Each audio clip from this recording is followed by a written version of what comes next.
Hello, my name's Elpyro25.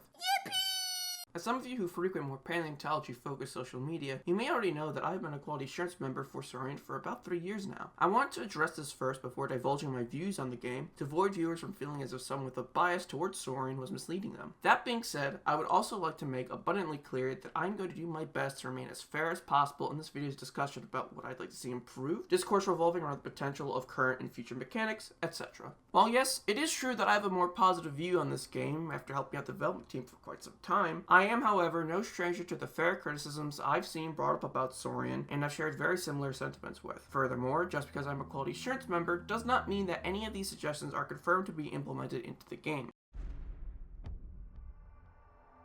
While this video will not be heavily focusing on any accuracy critiques revolving around Saurian, I would still like to add my 2 cents on the matter. To be clear, I do agree that there are some decisions that were made during the game's development that were, or still are, under heavy scrutiny regarding their legitimacies, such as the keratin sheath covering the frill of Triceratops porosus, or the existence of firm prairies. However, I find that calling Saurian as a whole inaccurate because of things like this, whether they be a fair amount of small mistakes along with a few major ones, is pretty misleading.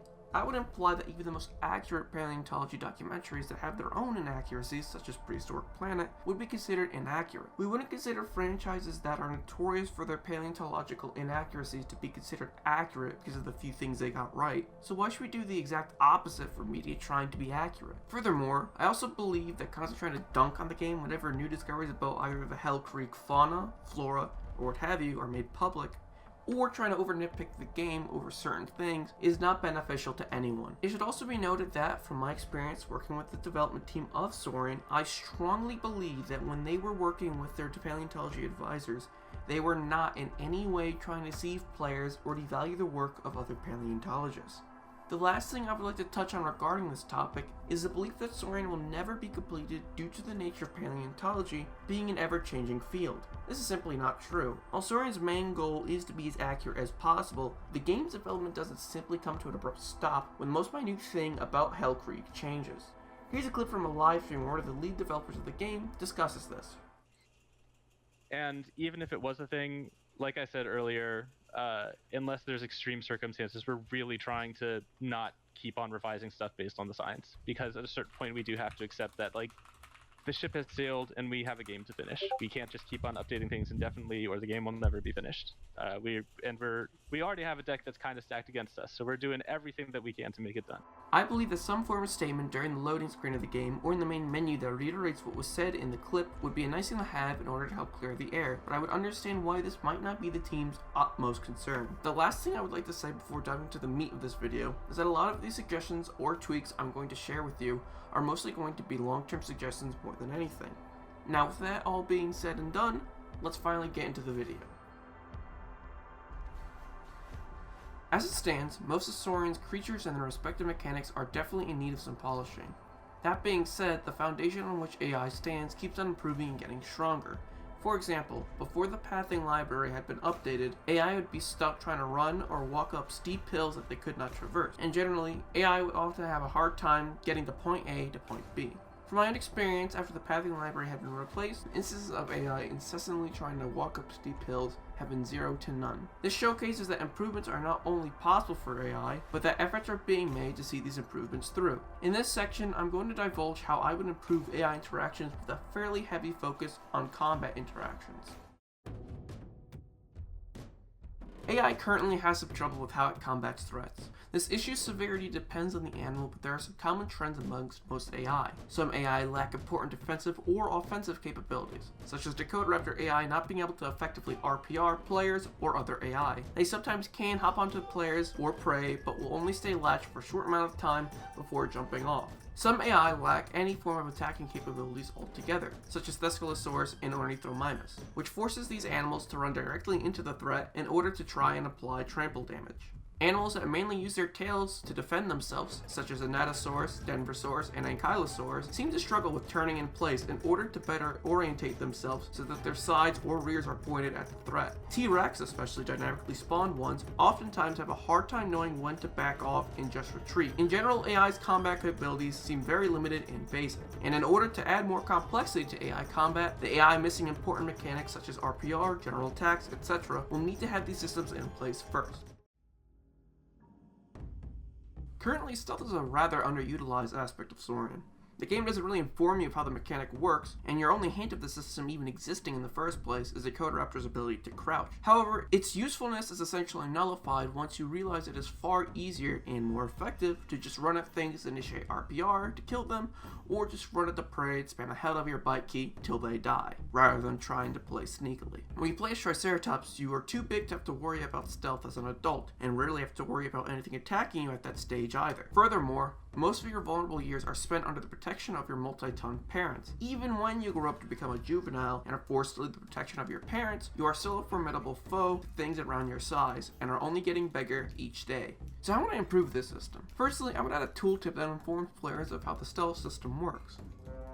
The next thing I would add would be an incentive to try and sneak up on prey in the first place. My idea for this would be to make AI panic if you successfully sneak up on an individual without its herd noticing you. This would give you some space in order to separate the individual from their herd, and we could take this a step further and create interesting interactions between different AI herds and how they react to being ambushed by different animals. For example, a herd of ornithorhynchus probably would have tried to rush back in to fight off the Coderaptor, who would successfully ambush one of their herd mates, which caused the rest of the herd to panic. However, the same could not be said after a Coderaptor ambushes an individual Pachycephalosaurus that is partially paired. Once that member gains enough distance to see what attacked them, it would rush back in to help them. This leads me to my next point about making it more of a challenge to perform an ambush. Taking inspiration from Hunt Showdown, I would like to see flocks of birds resting on low-hanging branches or on the ground that when you get too close, the flock would panic and fly away, letting out loud, audible squawking noises that would alert nearby AI close to the flock. The range would be relatively large considering how loud the birds are while panicking. On top of this, there would be large branches that would create a loud, audible snapping noise if you walk, trot, or sprint over them. The only way to traverse over these branches without them making any noise would be to sneak/crouch over them. The devs could take this a step further by making it so large animals such as adult Anzu or subadult/adult T-Rex would be unable to crouch walk over these branches without them snapping under their own weight.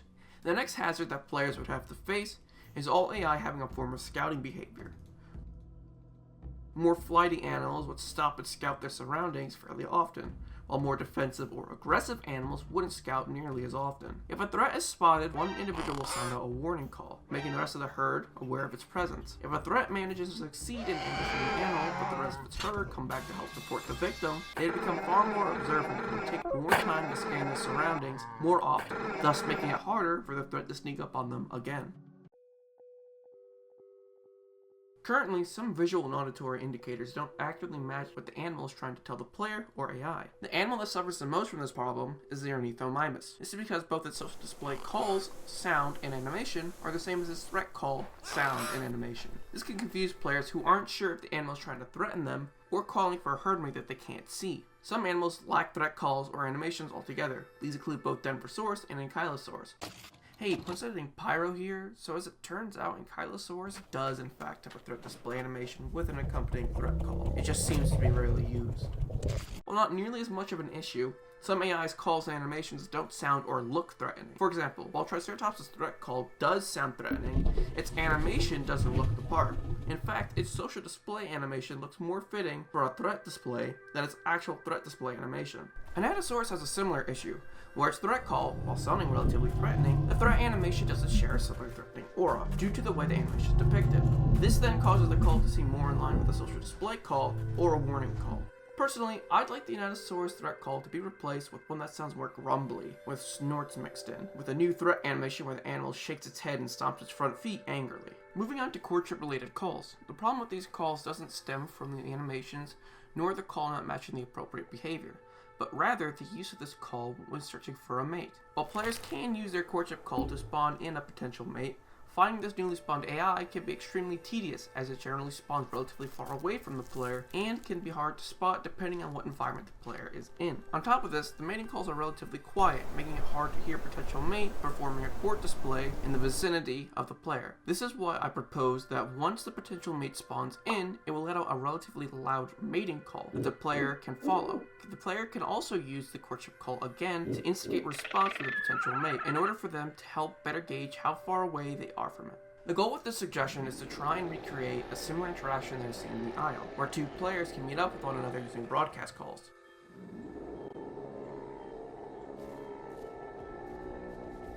The last thing I would like to touch on in regard to visual indicators is the need for players to know when AI is running out of stamina. Currently, when an animal is out of stamina, it will just leisurely walk while being actively chased. This has led to a lot of players thinking they are experiencing a bug with the AI not responding properly to threats. I would like to suggest that when AI are running out of stamina, they will hang their heads low to the ground with their mouths agape. While it is unlikely that audible panting would be produced by non-avian dinosaurs, I believe it could very much be possible for these animals to pant similarly to avian birds today.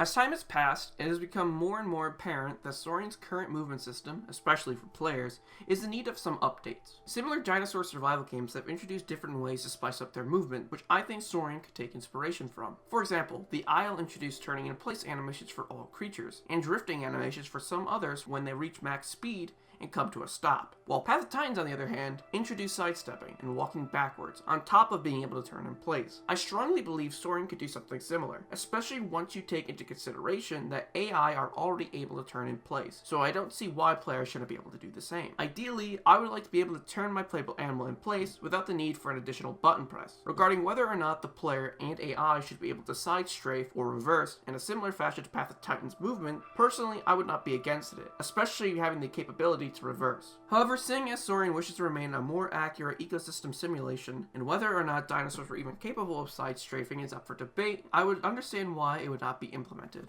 The turning in place animations for animals that have a focus on using their tails in order to attack, which include Ankylosaurus, Denversaurus, and Anatosaurus, are in need of some serious tweaking. The biggest problem with their turning in place animations is that they are too slow and not very fluid, which causes them to really struggle to better orientate themselves to attack incoming threats. These animals would definitely benefit from a more fluid turning in place animation, such as the ones seen used by Triceratops AI. One way this could be achieved is for the animation to depict these animals using their front limbs to hop either to the left or right in order to turn faster and more fluidly.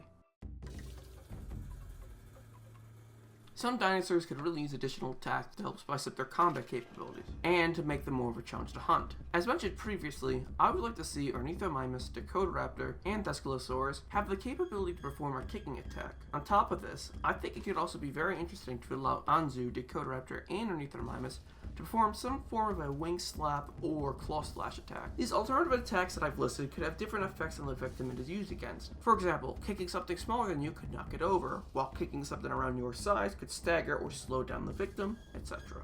One dinosaur that really needs alternative attacks is Natosaurus. Currently, all it has for attacks is its bite and tail slap ability, which work alright, but due to its slow turn capabilities, it can't properly orientate itself to get much use out of these attacks. And while I do understand that the size of this animal are meant to be a weak spot, it feels almost too easy to exploit, especially as something significantly smaller than it, such as Dakotaraptor. This is why I suggest providing Natosaurus with a sidekick, where it uses either one of its hind or front limbs to protect itself from smaller threats that get too close to its legs, but are just out of reach of being bitten or tail slapped. Not only this, but I would like to see Natosaurus be able to get up on its hind legs and perform some kind of a front leg punch as a way to defend itself from the front against larger threats like T-Rex. On top of this, for a more heavy-hitting frontal attack, I would like to see a Natosaurus be able to stand on its hind limbs and slam back down on all fours, crushing whatever's beneath it.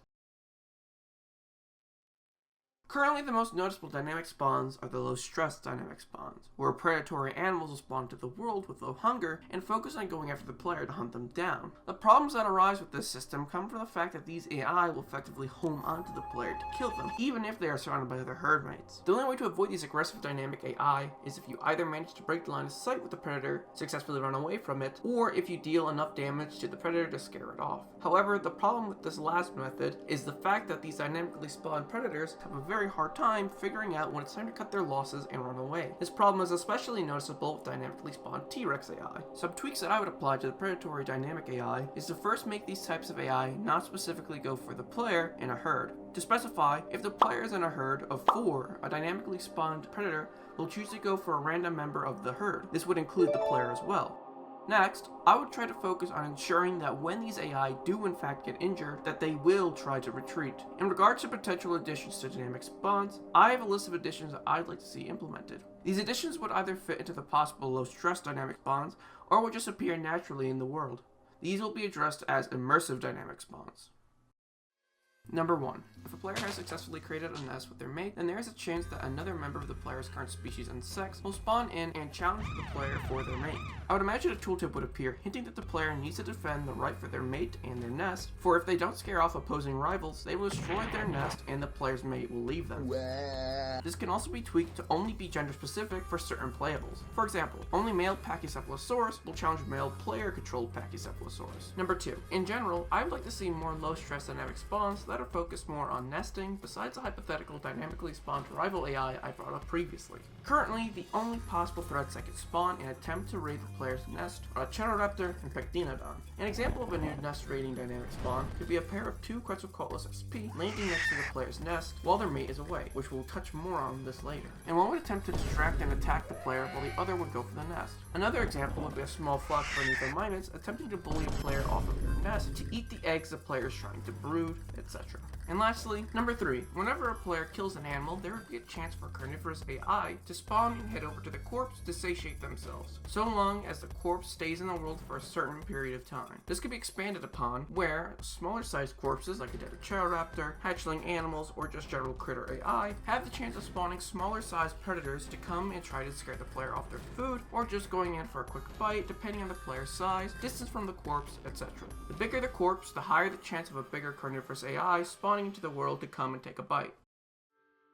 In regards to immersive dynamic spawns, I think it could be very interesting to let players have a chance to encounter animal executions or fighting events similar to those found in Far Cry 4 and its following sequels. These events don't all have to be predator and prey fight. There could be interactions where 2 male Ankylosaurus fight for the right to court with the female Ankylosaurus, seeing a juvenile Dakotaraptor or an Acheroraptor riding on the back of an adult Denversaurus, stumbling upon a predator eating a corpse, etc. And that brings us to the end of section 1 for my Saurian suggestion video. I hope you enjoyed it. This is my first time doing any form of a short video essay, and a lot of hard work went into making of this video. So I would greatly appreciate any advice, constructive criticism, or suggestions on what I should cover next. Keep in mind, it doesn't have to be about Saurian, nor does it have to be about a dinosaur-centered video game specifically. That being said, I have plans to not only finish the Saurian suggestion video, but also make videos focused about the Isle, and maybe a couple of shooter games. If you enjoyed this video, feel free to give it a like, share it with your friends, and consider subscribing to help support me. Thank you all so very much for watching.